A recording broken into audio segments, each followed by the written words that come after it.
بسم الله الرحمن الرحيم وأنا لما سمعنا الهدى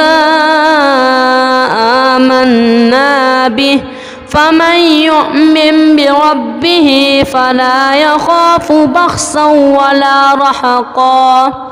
وأنا منا المسلمون ومنا القاسطون فمن أسلم فأولئك تهروا رشدا وأما القاسطون فكانوا لجهنم حطبا وأن لم استقاموا على الطريقة لأسقيناهم ماء غدقا لنفتنهم فيه ومن يعرض عن ذكر ربه يسلكه عذابا سعدا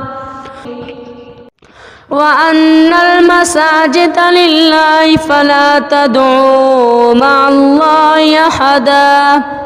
وأنه لما قام عبد الله يدعوه كادوا يكونون عليه لبدا قل إنما أدعو ربي ولا